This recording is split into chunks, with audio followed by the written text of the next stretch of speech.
અનેક મહત્વપૂર્ણ સમાચાર સામે આવી રહ્યા છે, કરીએ તેની પર નજર। આ મહત્વપૂર્ણ સમાચાર સુરેન્દ્રનગર શહેરમાં 200થી વધુ સ્થળો પર ગણપતિજીની સ્થાપના કરવામાં આવી છે।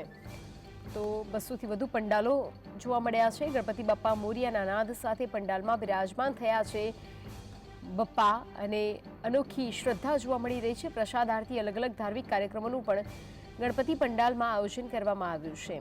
કોઈ 3 દિવસ, કોઈ 5 દિવસ તો કોઈ 7 દિવસ ગણેશજીની પૂજા અર્ચના કરશે। સુરેન્દ્રનગર શહેરમાં 200થી વધુ પંડાલો કે જ્યાં બપ્પાની સ્થાપના કરવામાં આવી છે, વાતે ગાતે બપ્પાની આરાધના કરવામાં આવી રહી છે।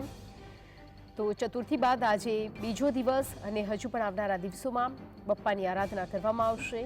પ્રસાદ આરતી અલગ અલગ ધાર્મિક કાર્યક્રમોનું આ તમામ દિવસોએ આયોજન કરવામાં આવતું હોય છે।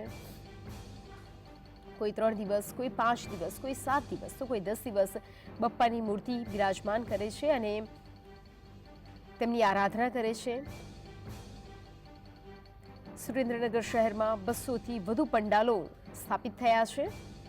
ગણપતિ બાપ્પા મોરિયાના નાદ સાથે સમગ્ર વાતાવરણ ભક્તિમય જોવા મળી રહ્યું છે। પ્રસાદ આરતી અલગ અલગ ધાર્મિક કાર્યક્રમોનું પણ આયોજન કરવામાં આવ્યું છે। દરેક જગ્યાએ અલગ અલગ પ્રકારના કાર્યક્રમો યોજાતા જોવા મળી રહ્યા છે।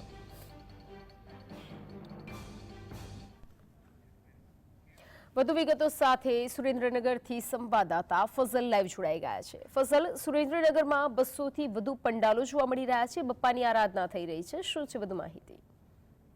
ખાસ કરીને સુરેન્દ્રનગર જિલ્લાના અલગ અલગ વિસ્તારોમાં અને અલગ અલગ શહેરી વિસ્તારોમાં ગણપતિ બાપાનું સ્થાપન થઈ ગયું છે। પંડાલમાં બિરાજમાન ગણપતિજી થઈ ગયા છે, ત્યારે સુરેન્દ્રનગર શહેરીજનો દ્વારા ગણપતિજીની આરાધના કરવામાં આવે છે। હાલ આપણા જોરાવનગર વિસ્તારમાં છીએ અને જોરાવનગર વિસ્તારના વાસીઓ દ્વારા પણ દર વર્ષની જેમ આ વર્ષે પણ ગણપતિ બાપાનું સ્થાપન કરવામાં આવ્યું છે।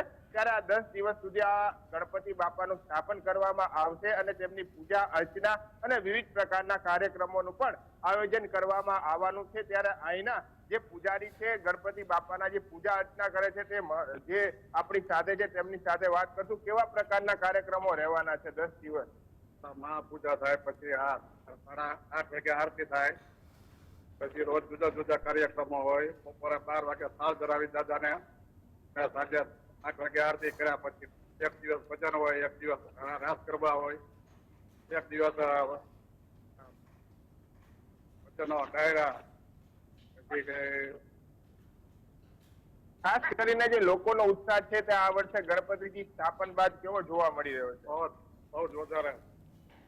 રાત્રે બહુ માણસો માતા નથી, અહીંયા સમાતા નથી। આરતીમાં પણ એટલું માણસો આવે છે। સુંદરકાંડના પાઠ પણ રાખી છે અને ધૂન પણ બોલાવરાવી છે। રોજ રોજ જુદા જુદા કાર્યક્રમો હોય છે અને રાત દર વર્ષે રાખી છે। છેલ્લા 5 વર્ષથી આ ગણપતિનું સ્થાપન કરી છે, 6ઠું વર્ષ છે। ખાસ કરીને છેલ્લા અનેક વર્ષોથી જોરાવનગર વિસ્તાર હોય અને શહેરના અલગ અલગ વિસ્તારોમાં ગણપતિજીનું સ્થાપન કરવામાં આવતું હોય છે, તેમની પૂજા અર્ચના કરવામાં આવતી હોય છે અને તેમની આરાધના કરી અને ભક્તો ધન્યતા અનુભવતા હોય છે। ત્યારે ગણપતિ બાપા મોરિયાના નાદ સાથે આજે વહેલી સવારથી જે ગણેશજીની સ્થાપન કરવામાં આવેલા પંડારો છે ત્યાં ભક્તોની લાંબી ભીડ પણ જોવા મળી રહી છે। સત્યનારાયણની કથા હોય, લોક ડાયરા હોય, સાંસ્કૃતિક કાર્યક્રમો હોય અને ખાસ કરીને ગણપતિજીની પૂજા હોય તેવા પ્રકારના કાર્યક્રમો સુરેન્દ્રનગર શહેરમાં જે ગણપતિજી સ્થાપન થયા છે તે પંડાલમાં યોજવામાં આવતા હોય છે। ત્યારે ઉલ્લેખનીય છે કે કાયદો અને વ્યવસ્થા આ પંડાલમાં જળવાય તે માટે 200થી વધુ પંડાલોમાં હાલની પરિસ્થિતિ મુજબ સુરેન્દ્રનગર જિલ્લા પોલીસ વડાના આદેશથી ચુસ્ત પોલીસ બંદોબસ્ત ગોઠવી દેવામાં આવ્યો છે।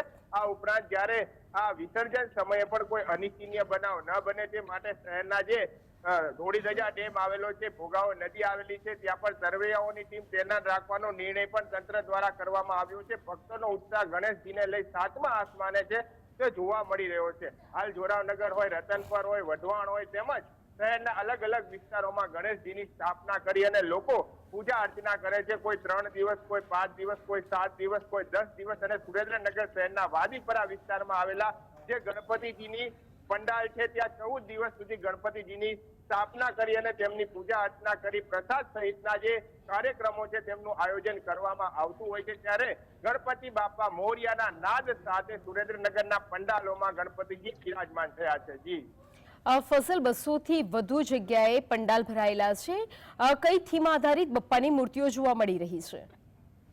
ખાસ કરી અલગ અલગ પ્રકારની બાપાની મૂર્તિઓ, આકર્ષણ અને આકૃતિ આ જે મૂર્તિઓ છે તે જોવા મળી રહી છે. સૌથી મોટી 14 થી 15 ફૂટની મૂર્તિ સુરેન્દ્રનગર શહેરના વાજીપરા વિસ્તારમાં બાપાની બિરાજમાન કરવામાં આવી છે. જોરાવનગરનો આ વિસ્તાર છે ત્યાં પણ 10 થી 12 ફૂટ જેટલી મૂર્તિઓ બિરાજમાન કરવામાં આવી છે. અલગ અલગ પ્રકારના આભૂષણો બાપાને ચડાવવામાં આવી રહ્યા છે અને અલગ અલગ પ્રકારના પંડાલો હોય છે ત્યાં પણ શણગાર સહિતના જે બાપાને શણગાર કરવાનો હોય છે તે પણ ભક્તો દ્વારા કરવામાં આવતો હોય છે. એટલે સાથે બાપાની જે મૂર્તિઓ છે તે પણ અલગ અલગ ડિઝાઇનની આકર્ષક રીતે પ્રસ્થાપિત કરવામાં આવી છે અને લોકો અને ભક્તોનો ઉત્સાહ છે તે ગણેશ સ્થાપના બાદ 7મા આસમાને જોવા મળી રહ્યો છે. આજે બીજો દિવસ છે ત્યારે વહેલી સવારે આરતી કરવામાં આવી હતી અને સાંજે મહાઆરતીઓનું પણ પંડાલોમાં આયોજન કરવામાં આવ્યું છે. રાજકીય નેતા હોય, સ્થાનિક લોકો હોય, સ્થાનિક આગેવાનો હોય અને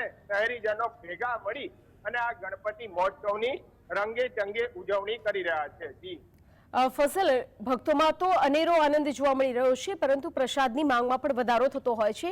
વેપારીઓનો શું પ્રતિભાવ છે તેને લઈને? ખાસ કરીને બાપાને લાડુ પ્રસાદ ચડતો હોય છે ત્યારે ભક્તોમાં પણ આનંદની લાગણી જોવા મળતી હોય છે. ખાસ કરીને પંડાલોમાં જ્યારે ભક્તો દર્શન માટે આવતા હોય છે ત્યારે મોટા ભાગે ગણપતિજીને લાડુ ચડાવતા હોય છે પ્રસાદી સ્વરૂપે. એટલે બજારમાં જે લાડુ છે તેની માંગમાં પણ વધારો થયો છે.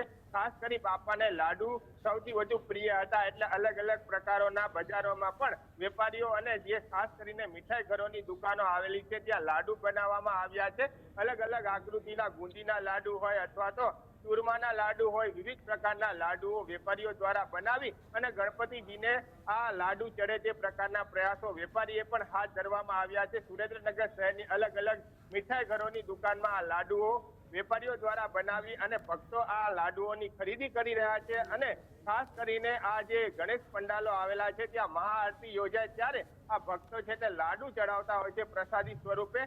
તે લાડુઓ અને ત્યારબાદ આ જે ભક્તિમાં જોડાનાર અને આરતીમાં જોડાનાર લોકો હોય છે તેને લાડુનો પ્રસાદ વિતરણ કરવામાં આવતો હોય છે. ત્યારે લાડુની પણ હાલ બજારમાં માંગ વધી છે અને મીઠાઈ ઘરોમાં પણ જે વેપારીઓ છે તેમને પણ ગરાગી જોવા મળી રહી છે. જી ફસલ, જોડાઈ સમગ્ર માહિતી આપવા બદલ